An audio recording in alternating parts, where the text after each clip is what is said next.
Located in the heart of the province of Prato, just 45 minutes outside of Florence, Poggio a Caiano is a small town with a big attraction, the Medici Villa. Strategically situated on a hilltop near the Ombrone River, the villa was built by the powerful Florentine banking family that held sway over much of Tuscany during the Renaissance. They're particularly remembered for their patronage of the arts, allowing Florence to flourish into a cultural hotspot. Lorenzo de' Medici, also known as Lorenzo the Magnificent, played an important role in this, supporting renowned artists like Michelangelo and Botticelli. The family acquired vast amounts of land, and in the 1470s, Lorenzo commissioned his favorite architect, da San Gallo, to transform this area into a glorious embodiment of the Medici's power. San Gallo's design of the home was innovative, placing the porch on the ground floor, leaving out the traditional central courtyard, and integrating many principles of classical Greco-Roman architecture. That design would become the blueprint for many of the Medici's other residences. Although Lorenzo died before the villa was completed, San Gallo's plans were carried out, and the villa enjoyed a fascinating history. It was first used as a summer home for the Medicis, witnessing their weddings, deaths, and everything in between. Indeed, Francesco I de' Medici, the Grand Duke of Tuscany, married his lover Bianca Capello here, but less than a decade later, both were found dead in the villa, probably poisoned.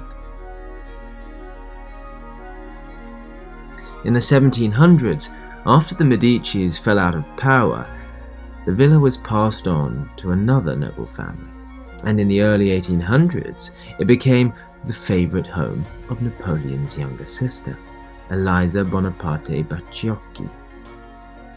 She was pretty impressive in her own right. As the Princess of Lucca and Piombino, she built hospitals for the sick, reformed the educational system, and championed the arts. Her political success led her to become the Grand Duchess of Tuscany. Later on, the villa was occupied by an even more illustrious resident, Vittorio Emanuele II, the King of Italy. We can thank him for renovating the building and preserving it for future generations. Thank goodness, because there's so much to see. On the ground floor, you can tour the apartments of Bianca Capello, imagining how she and her lover, the Grand Duke, must have sneaked around before they were married. The first floor contains an entrance hall painted with scenes from the villa's history and the apartments that housed Vittorio Emanuele II and his wife. The star attraction is the Hall of Pope Leo X, with its stunning Renaissance frescoes.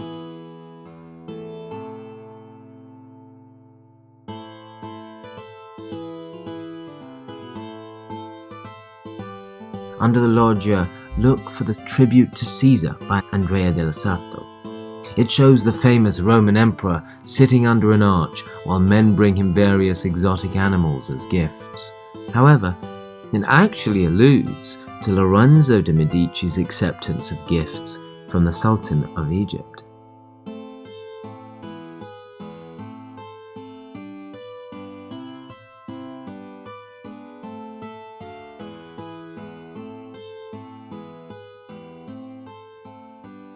Most of the other frescoes also depict scenes from classical history and mythology. Perhaps the most famous is Jacopo Pontormo's Vertumnus and Pomona, which occupies a lunette, or half-moon space, near the ceiling of the hall. The story comes from the Roman poet Ovid's famous collection of myths, the Metamorphoses. According to Ovid, Pomona was a beautiful wood nymph and the goddess of the fruit trees and gardens. Several woodland gods fell in love with her, but she rejected their advances, choosing to seclude herself in her orchard instead. Vertumnus, however, wouldn't give up so easily. After all, he was the god of seasons and change. He disguised himself as a harvester, a vineyard keeper, a fisherman, and a soldier, each time asking for Pomona's hand, but each time finding her unconvinced. Desperate, he finally put on the disguise of an old woman and proceeded to give his crush a lecture on the virtues of marriage, ending by giving her a kiss on the cheek. Suspicious such an ardent kiss could come from such an old woman, Pomona forced Vertumnus to uncover his disguise. Yet, when she saw his true form, she fell instantly in love. Imagine trying that the next time you flirt with someone. So, in Portomo's fresco, Pomona is the figure with a sickle in her hand. She's crammed into the right-hand corner, as though trying to get as far away as possible from Vertumnus, who's depicted in the left-hand corner, this time disguised as an old man with a basket. Apple trees and merry pastoral figures surround them, very appropriate for the villa's rural location. Pomona may seem the stuff of myth when you're looking at the fresco, but go out to the beautifully maintained gardens, resplendent with lemon trees and picturesque hedges, and you'll feel the goddess's spirit all around, tempting you to forget worldly matters and while away your hours in the sweetness of nature.